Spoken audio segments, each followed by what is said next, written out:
Do you really need pet insurance or designer pet products? Your dog just ate something he shouldn't have, again. And now you're sitting in an emergency vet waiting room staring at a bill that says $2,000, wondering how a 50-pound animal who cannot speak just became the most expensive member of your household. This is the moment pet insurance companies are counting on.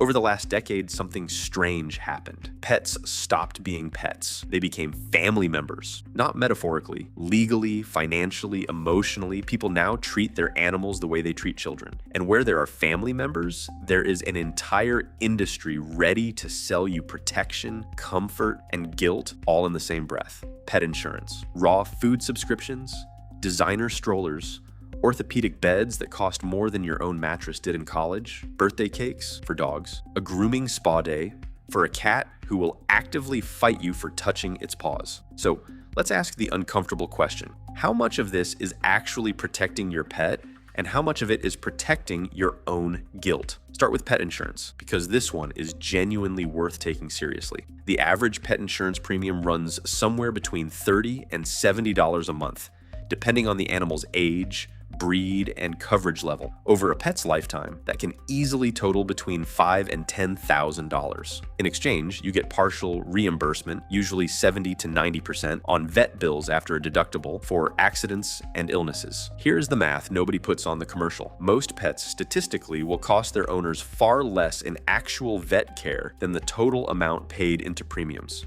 Insurance companies do not offer this product because they lose money on it. They offer it because, on average, across thousands of policies, they come out ahead. That does not mean pet insurance is a scam. It means it functions exactly like human insurance. It is not designed to save the average pet owner money. It is designed to protect a small number of owners from a catastrophic, unpredictable bill in exchange for a small, predictable one from everyone else. So the real question is not, is pet insurance worth it? The real question is, could you personally absorb a $4,000 emergency vet bill tomorrow without insurance? If the honest answer is no, insurance is buying you peace of mind that is genuinely rational. If the honest answer is yes, you might be better off putting that same monthly premium into a dedicated savings account instead and simply becoming your own insurance company. Now let's talk about the other side of pet spending, the side that has nothing to do with emergencies and everything to do with identity. Designer pet products exist in a strange psychological space. Nobody buys a $200 dog bed because the dog asked for orthopedic support. They buy it because it says something about them, as an owner, as a person who provides the best. The pet becomes a mirror. What you spend on it reflects how much you love it, or at least how much you want to be seen loving it.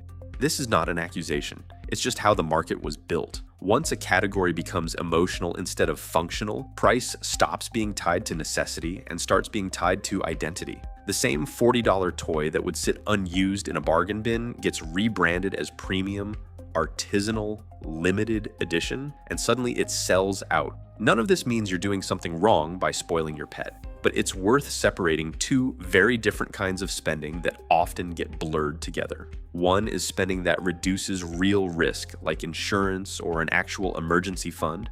The other is spending that manages a feeling, your own feeling, of being a good enough owner. Both are valid, but only one of them protects your bank account when something actually goes wrong. So here's a simple way to sort your own pet spending. For every recurring cost, ask, does this reduce a real financial risk, or does it mainly make me feel like a better pet parent? Neither answer is wrong, but knowing which one you're paying for changes how much you should be paying for it. Because the goal was never to spend nothing on the animal that quite possibly loves you more consistently than most humans do.